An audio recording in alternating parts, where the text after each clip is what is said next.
Hey Ron, how's it going? So a few months back I talked about my daughter's KLX 140. As you can see, it's quite muddy at the moment. We've had a couple of lessons I've been teaching her to ride, and to sort of share with you the experiences I've had in the whole process of her learning to ride. Anyway, this vid's just a bit of my experiences teaching my daughter how to ride. Initially, as I said in my original video on the KLX, my daughter, I wanted to get her a 110 and she was just a touch too big for it. So I got her the KLX 140. It's probably just a smidge too big for her, but she will grow into it. Problem with the 140 is it's got a clutch and a manual, so unlike the 110, it's got gears and no clutch. That's just an extra thing for the kids to learn, and I was a bit hesitant to put my daughter through that. But anyway, I thought I'd take her away camping and give it a go. So the first time I took her out, when we just got the bike, we're going on a camping trip. There was it was in the forest. There was some nice bike tracks. There was a nice big loop for the kids to ride, that the parents let the kids ride all the time. It was about half a kilometre, and I tried to teach her on that. Problem with that was there was a lot of obstacles in the way. There was trees in there was a clear track through the trees, but there was a lot of trees. I wish I had photos, could describe it better. But even though you could fit a car through there, my daughter tended to fixate on the trees and worried about the trees, so she couldn't focus on learning to ride. So it was a bit of a fail. She probably only spent about 10 minutes on the bike. So, and she also had a bit of an off, almost hit the panicked, grabbed a fistful of throttle and went hurtling towards the trees. Managed to miss all of them and put the bike down before crashing into anything and doing some serious damage.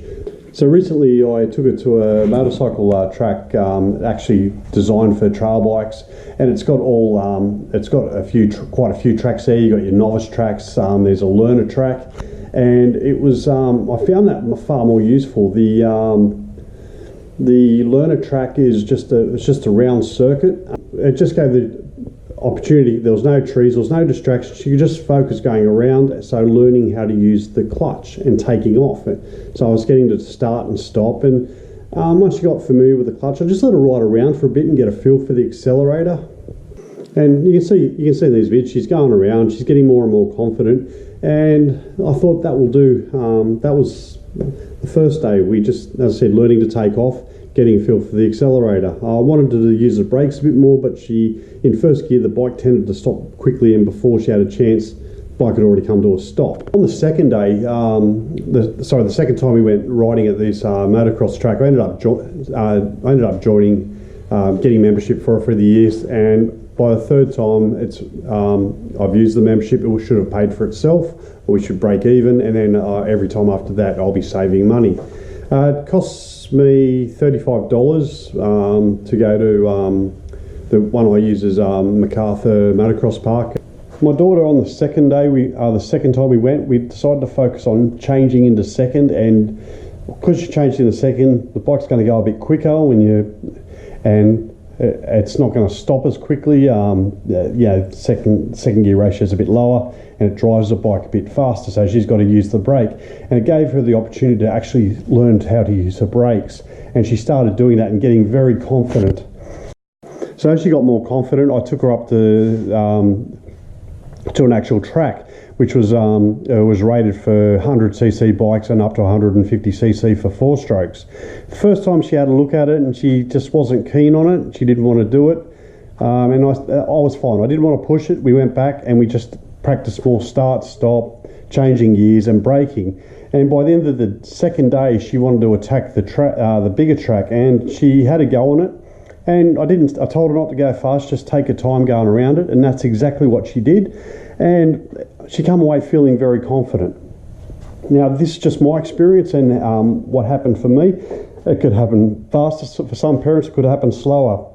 When I was speaking to the people at the motocross track, they said the worst thing you can do is let your child do a couple of laps, then send them on their way. It's not a good idea. You're going around in a counterclockwise motion, so the kids aren't actually getting the opportunity to turn right. So I was doing I had my daughter go off the track, turn right again, and just go back around the track in the clockwise direction. My daughter practicing turning right, so she'd go off the track, turn right, do a big loop, and then get back on the track again. It was quite muddy on the bigger track. She went round it. She went round it all right. As you can see, the bike is absolutely covered in mud. That we're going to have to clean tomorrow. We'll give it a good clean. My daughter will be giving it a good clean. I'll gurney it down first for her, and then she can clean it.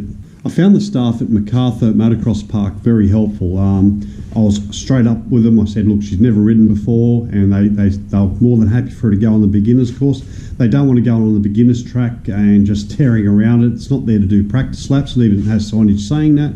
My daughter got a feel for it, and they're very good. If they know you're a beginner, they'll encourage you to learn there instead of throwing you straight in the deep end. Anyway, thanks very much for watching. I hope this helped. I hope if you're getting your kids into trail bikes and they're around my daughter's age, 10, it's a little bit more work, but in the end, it's not too bad.